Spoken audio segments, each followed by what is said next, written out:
So hello everyone.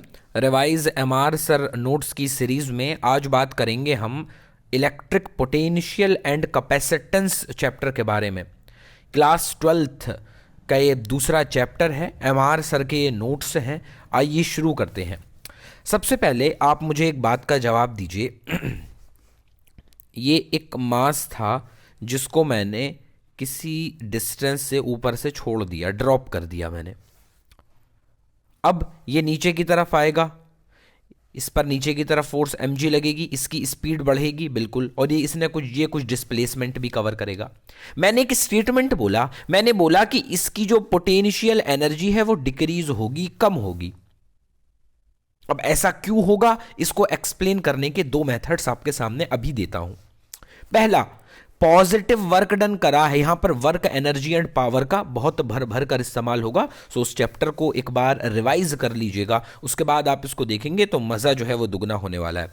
तो पहली चीज जो है, फर्स्ट पॉइंट, इसको एक्सप्लेन करने का जो पहला मेथड हो सकता है वो ये कि भाई नीचे की तरफ फोर्स लग रहा है mg और नीचे की तरफ ही क्या है, डिस्प्लेसमेंट है, यानी कि ग्रेविटी ने पॉजिटिव वर्क किया है जिसकी वजह से इसकी स्पीड बढ़ गई। ठीक है, और वर्क डन क्या होता है, वर्क डन होता है चेंज इन काइनेटिक एनर्जी। तो इसका मतलब यह हुआ कि काइनेटिक एनर्जी बढ़ेगी क्योंकि पॉजिटिव वर्क डन हुआ है। हां, अगर काइनेटिक एनर्जी बढ़ेगी तो पोटेंशियल एनर्जी को तो घटना पड़ेगा ना। बिल्कुल सही बात है। तो इसका मतलब एक तरीका तो यह हो गया, और दूसरा ये, मैं ये भी तो कह सकता हूं कि कंजर, ये भी मैं स्टेटमेंट पढ़कर आया हूं वर्क पावर एंड एनर्जी के अंदर, या work energy and power chapter के अंदर, कि कंजर्वेटिव फोर्सेस अगर पॉजिटिव वर्क डन करती हैं तो पोटेंशियल एनर्जी हमेशा डिक्रीज होती है। अगर ये कंडीशन मीट होगी तो ये कंडीशन मीट होगी, मतलब कंजर्वेटिव फोर्स ने पॉजिटिव वर्क डन करा तो पोटेंशियल एनर्जी डिक्रीज होगी। ये बात हम chapter work energy and power के अंदर पढ़ते हैं, क्लास 11th के अंदर।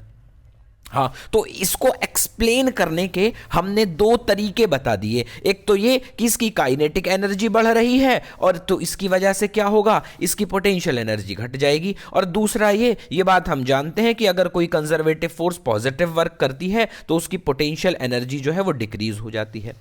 आओ अब एक बात बताओ, क्या इलेक्ट्रोस्टैटिक फोर्स भी कंजर्वेटिव नेचर की होती है?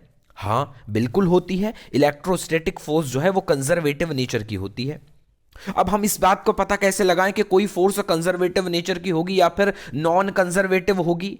इसका भी एक तरीका है, आप उस फोर्स के साथ पोटेंशियल जोड़ दो। ये एमआर सर ने बताया है, पोटेंशियल जोड़ दो उसके साथ, और अगर वो कुछ जाना पहचाना सुना सुना लगे तो इसका मतलब यह है कि वो कंजर्वेटिव नेचर का होगा, और अगर सूना सूना लगे यानी कि कभी ना सुना हो तो इसका मतलब यह है कि वो फोर्स जो होगी वो नॉन कंजर्वेटिव नेचर की होगी। जैसे टेंशन है, टेंशन के आगे आप पोटेंशियल लगा कर देखो ना, टेंशन पोटेंशियल कहीं सुना है? अरे भाई कहीं नहीं सुना, यानी कि टेंशन जो होगी कैसी होगी, नॉन कंजर्वेटिव फोर्स होगी। कभी फ्रिक्शन पोटेंशियल सुना है क्या? फ्रिक्शन पोटेंशियल तो आज तक हमने नहीं सुना, ऐसी तो कोई चीज हमारे कानों से होकर नहीं गुजरी है। इसका मतलब ये भी कैसी होगी, नॉन कंजर्वेटिव फोर्स होगी। आपने कभी ग्रेविटेशनल पोटेंशियल सुना है क्या? हां, ग्रेविटेशनल पोटेंशियल, अरे ग्रेविटी के अंदर पढ़ते हैं, वर्क पावर एनर्जी के अंदर भी थोड़ी सी झलक मिलती है। बिल्कुल, तो इसका मतलब यह है कि ग्रेविटी जो हो गई, ग्रेविटेशनल फोर्स जो हो गई वो कैसी हो गई, कंजर्वेटिव नेचर की हो गई। क्या आपने कभी इलेक्ट्रोस्टैटिक पोटेंशियल सुना है? हाँ, इलेक्ट्रोस्टैटिक पोटेंशियल भी सुना है। तो इसका मतलब इलेक्ट्रोस्टैटिक फोर्स भी कैसे नेचर की हो गई, कंजर्वेटिव नेचर की हो गई। ठीक है, एक पॉइंट और याद रखना है आपको, क्या, जो भी नेचुरल इवेंट होता है, अगर कोई भी नेचुरल फेनोमेना हो रहा है तो उसमें पोटेंशियल एनर्जी हमेशा घटती है, पोटेंशियल एनर्जी डिक्रीज होती है। फॉर एग्जाम्पल, ये एक प्रोटॉन था, इसके पास प्लस चार्ज होगा, ये एक प्रोटॉन था, इसके पास प्लस चार्ज होगा। ये दोनों एक दूसरे को रिपेल करेंगे। हां, रिपेल करेंगे। मान लो इसकी इधर की तरफ है वेलोसिटी और इधर की तरफ ही इस पर लगेगा इलेक्ट्रोस्टैटिक फोर्स, ये लगाएगा, कूलम्बिक फोर्स लगाएगा। इस पर भी यही होगा, इधर की तरफ वेलोसिटी आएगी क्योंकि ये इस पर इधर की तरफ फोर्स लगाएगा, तो काइनेटिक एनर्जी बढ़ेगी। हां, काइनेटिक एनर्जी बढ़ेगी तो पोटेंशियल एनर्जी घटेगी ना।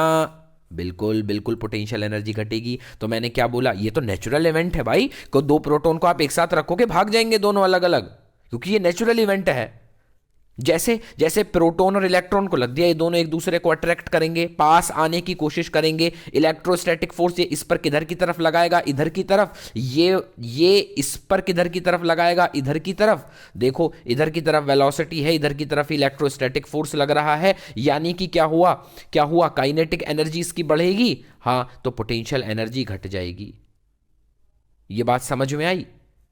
और इसे इस तरीके से भी देख सकते हो कि भाई फोर्स इधर है, इलेक्ट्रोस्टैटिक फोर्स कंजर्वेटिव नेचर का है, इधर ही फोर्स लग रहा है, इधर ही क्या कहते हैं, डिस्प्लेसमेंट हो रहा है, तो इसने पॉजिटिव वर्क किया, हाँ, तो पोटेंशियल एनर्जी भी घटेगी।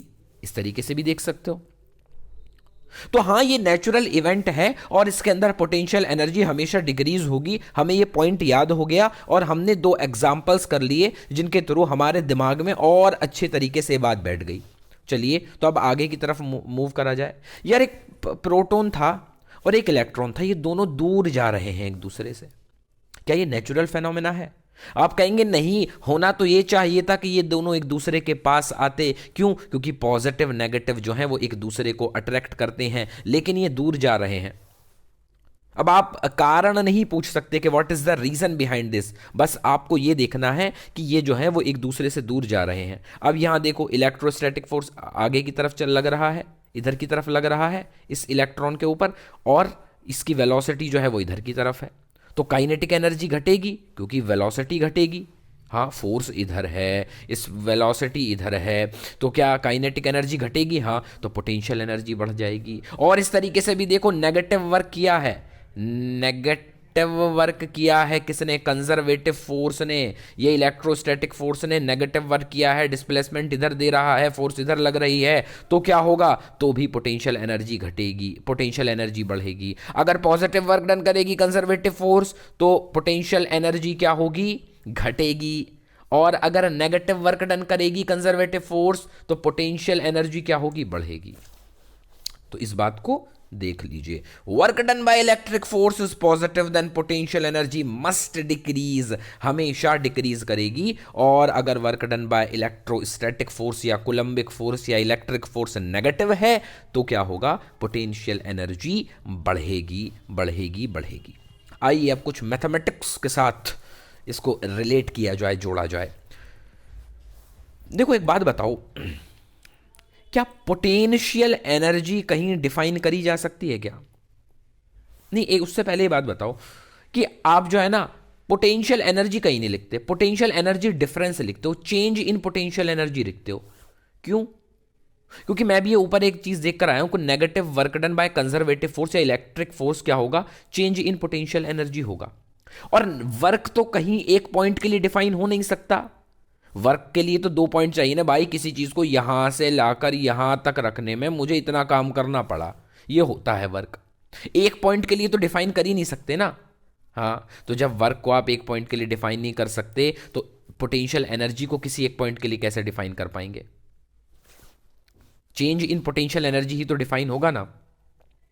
सोचो कि इस पॉइंट पर मान लो एक चार्ज को मैं इनिशियल पोजीशन ये थी ए से लेकर बी तक, ए से बी तक लेकर गया, ठीक है, तो इस पर कुछ इस चार्ज की पोटेंशियल एनर्जी स्टोर होगी इस चार्ज के अंदर, और यहां पर कुछ एनर्जी स्टोर होगी।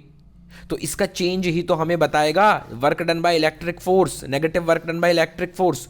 हाँ, तो ये देखो ये रहा, यू बी माइनस यू करना पड़ेगा। अब हम रेफरेंस पॉइंट लेने की बात आती है। अगर हम रेफरेंस पॉइंट जो है वो जीरो ले लें, मतलब कि जीरो पोटेंशियल एनर्जी मान लें यू ए पर, तो ये रेफरेंस पॉइंट बन जाएगा। हाँ, यू ए पर हमने क्या मान लिया? यू ए पर हमने ये मान लिया कि यहां पर पोटेंशियल एनर्जी जीरो थी, तो यहां पर क्या हो जाएगा? यू बी किसके बराबर हो जाएगा? Minus of work done by conservative force या इलेक्ट्रिक फोर्स। हाँ, तो अब ऐसा तो है नहीं कि भाई यू ए पर आप हमेशा जो है वो रेफरेंस पॉइंट जीरो मान लेंगे। आपको इसके लिए कॉमन रेफरेंस पॉइंट ढूंढना पड़ेगा। मान लो कोई यू ए पर जीरो मान रहा है, मैंने कहा नहीं जी मैं तो यू बी पर जीरो मानूंगा। ओ भाई कैसी बातें कर रहा है, कैसी बातें कर रहा है, एक कॉमन रेफरेंस पॉइंट ले लेते हैं ना। तो हम एक चीज मान लेते हैं कि इन्फिनिटी पर, वी एज्यूम एट इन्फिनिटी जो है वो पोटेंशियल एनर्जी जो है वो जीरो है, और हम चार्ज को जो है वो इन्फिनिटी से लेकर ला रहे हैं, किसी पॉइंट बी पर रख रहे हैं या किसी भी पॉइंट पर रख रहे हैं। तो ए पॉइंट पर क्या मान लिया, ए पॉइंट को हमने इन्फिनिटी मान लिया और वहां पर पोटेंशियल एनर्जी जीरो है। तो पोटेंशियल एनर्जी का डिफरेंस हम लिखते हैं, तो U B minus zero is equals to negative work done by conservative force. ठीक है, वही चीज लिखी हुई है, negative work done by conservative force in taking Q charge from infinity to that point is called potential energy at that point. उस point पर potential energy कितनी होगी, negative work done by conservative force in taking Q charge from infinity. जितना negative work done करेगी conservative force उसके बराबर होगी।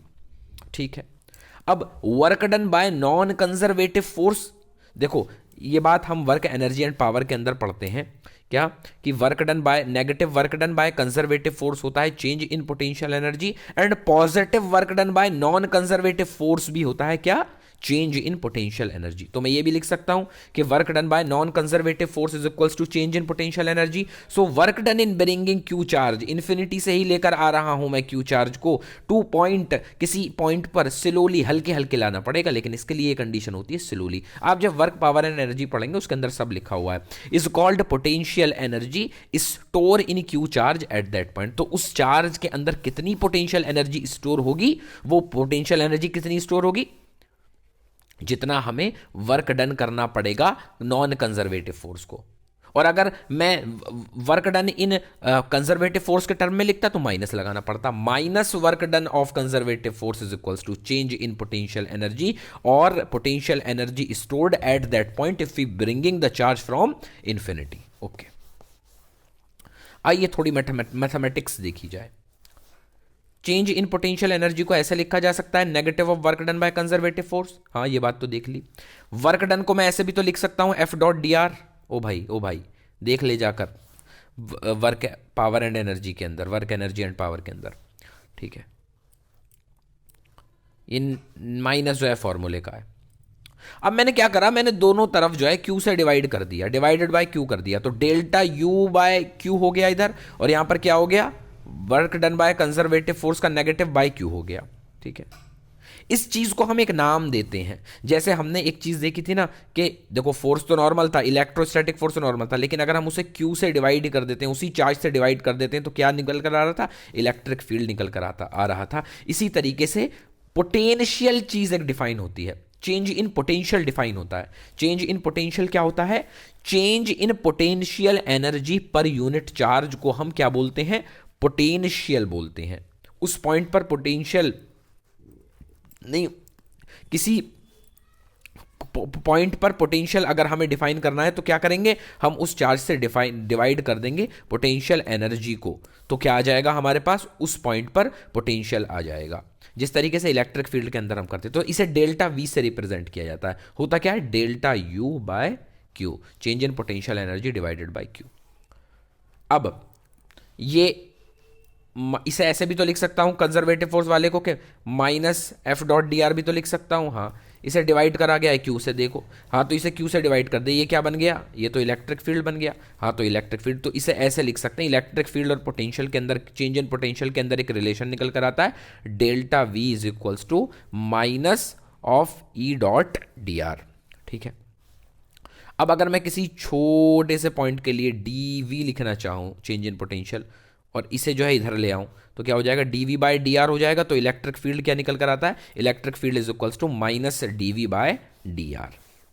अब ये तो था पोटेंशियल। अब अगर पोटेंशियल ग्रेडियंट डिफाइन करना हो हमें, अगर हमें पोटेंशियल ग्रेडियंट डिफाइन करना हो तो क्या करेंगे, आर कैप लगाना पड़ेगा। देखो पोटेंशियल तो स्केलर होता है, लेकिन अगर हमें वेक्टर, क्योंकि ग्रेडियंट तो वेक्टर क्वांटिटी है, तो इसके लिए हमें क्या करना पड़ेगा, और इसे पार्शियल डिफरेंशिएशन की फॉर्म में लिखते हैं, minus dow V by dow R और आर कैप। ये आर कैप क्यों आया, क्योंकि ये एक वेक्टर क्वांटिटी है।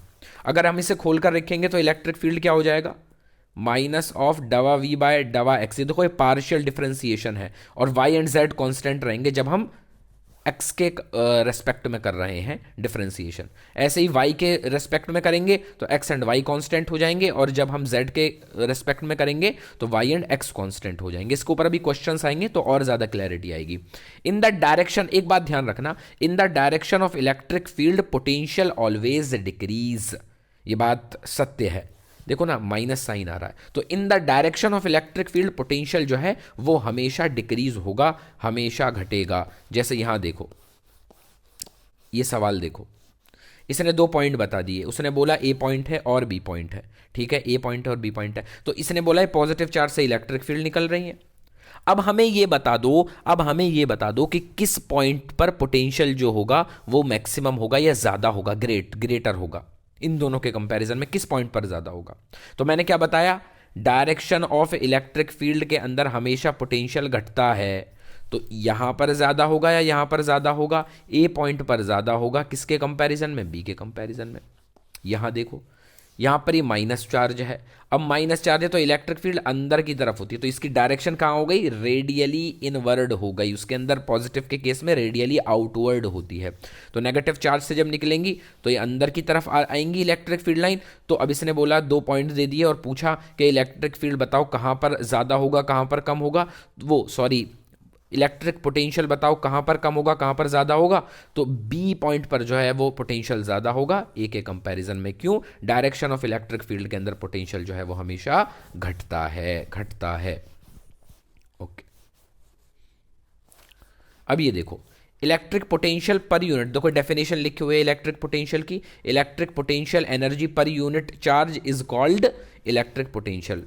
डेल्टा यू बाय क्यू कर दोगे तो यही तो है electric potential. Work done in bringing 1 coulomb charge from infinity to the point slowly is called potential at that point.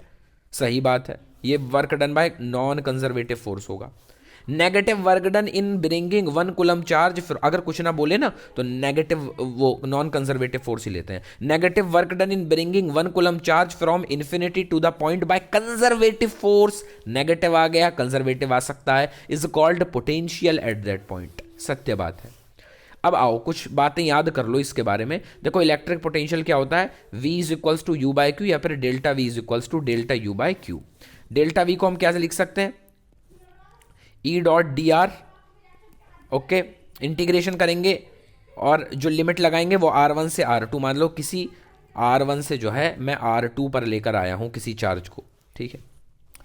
और ये जो पोटेंशियल होगा इसको मैं ऐसे भी तो लिख सकता हूं, इसको कैसे लिख सकता हूं मैं, अगर इन्फिनिटी पर मैंने मान लिया, एक रेफरेंस पॉइंट जो है वो इन्फिनिटी पर मान लिया, तो इन्फिनिटी पर क्या हो जाएगा, इन्फिनिटी पर हो जाएगा E डॉट डी आर, हाँ ये इन्फिनिटी हो जाएगा, ठीक है। और इलेक्ट्रिक फील्ड को मैं कैसे लिख सकता हूं, minus dow V by dow R और R कैप। ये स्केलर होगा पोटेंशियल, हाँ यूनिट क्या होगी, volt, newton metre per coulomb, newton metre per coulomb होगी ना। देखो newton metre per coulomb charge भी आ रहा था, फोर्स भी आ रहा था, डिस्टेंस भी आ रहा था। In direction of electric field potential always decrease, इसका उल्टा भी हो जाएगा, direction opposite to electric field potential increase. If potential is constant, अगर किसी पॉइंट पर पोटेंशियल कांस्टेंट है किसी रीजन के अंदर, तो इलेक्ट्रिक फील्ड जो होगा वो मस्ट भी जीरो होगा, इलेक्ट्रिक फील्ड जीरो होगा, होगा नहीं होगा। मान लो भाई ये डिफरेंशिएशन में अगर कांस्टेंट आ गया तो ये जीरो नहीं हो जाएगा, हो जाएगा। Slope of potential distance graph is negative of electric field, ये देखो नाली कंसेप्ट लग जाएगा यहां पर।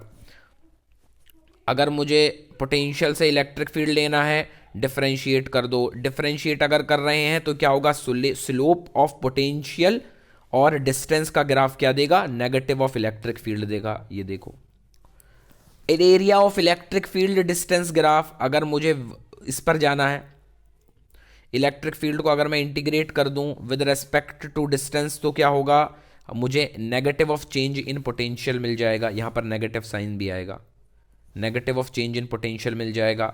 हाँ तो ये नाली कंसेप्ट के थ्रू भी आप याद कर सकते हो। सवाल देखो, if work done to move +2 coulomb charge from infinity to point is 30 joule. मैंने एक पॉइंट इन्फिनिटी से जो है एक चार्ज को लेकर यहां पर आया और मुझे +2 कूलम का वो चार्ज था और उसमें मुझे कितना वर्क करना पड़ा, 30 जूल का काम करना पड़ा। Find potential energy stored in +2 coulomb charge at that point, तो उस पॉइंट पर जब मैं ले आया तो उस चार्ज के अंदर कितनी पोटेंशियल एनर्जी स्टोर हुई होगी वो बता दो।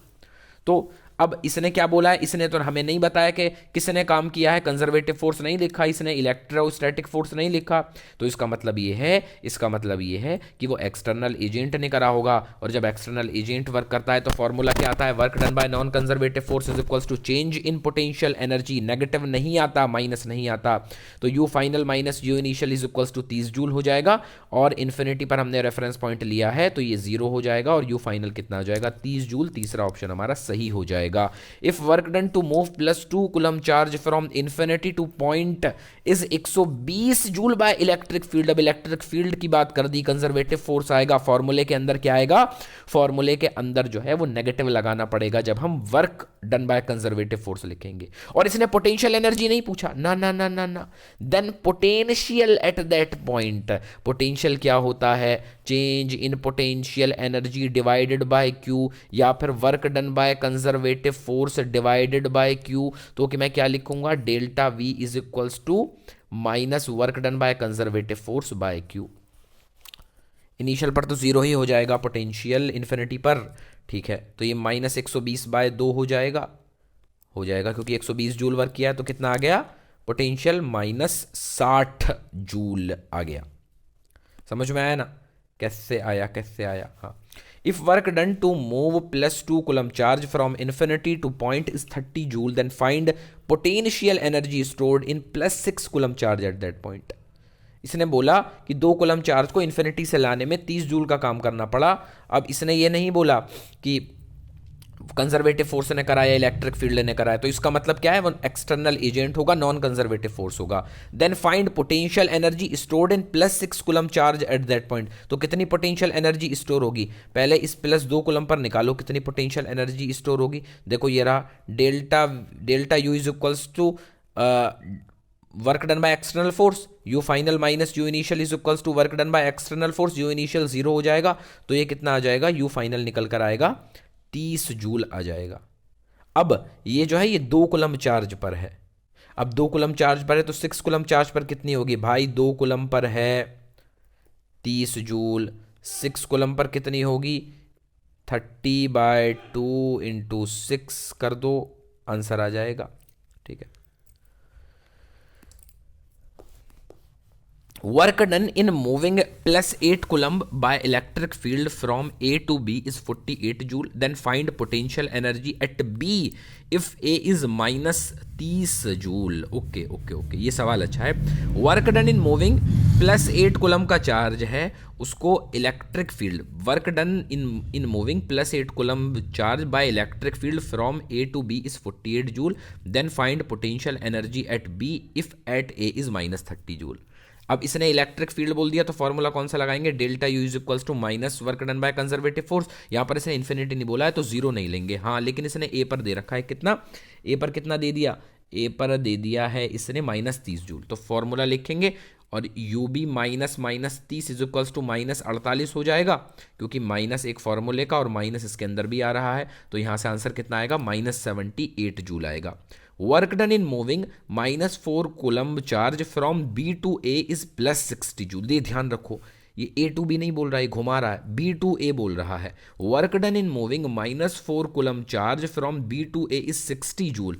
If potential at A is 20 joule per coulomb, then potential at B, potential बोला, एक तो बोल दिया, ठीक है। तो अब क्या लिखेंगे, delta V is equals to work done, external का वर्क देखेंगे, क्यों, क्योंकि हमें इलेक्ट्रिक फील्ड नहीं बोल रखा, हमें कंजर्वेटिव फोर्स नहीं बोल रखा, तो वर्क एक्सटर्नल बाय क्यू लिखेंगे। और V A minus V B is equals to 60 4 coulomb हो जाएगा, तो यहाँ पर वी बी कितना निकल कर आ जाएगा, 35 जूल पर कूलम हो जाएगा। तो फिर ये पोटेंशियल आ गया कितना, एट बी पॉइंट पर कितना, 35 जूल पर कूलम, ठीक है। ये तो हमने देख ही लिया। चलिए तो और बातें करेंगे अगले लेक्चर के अंदर, मज़ा आएगा।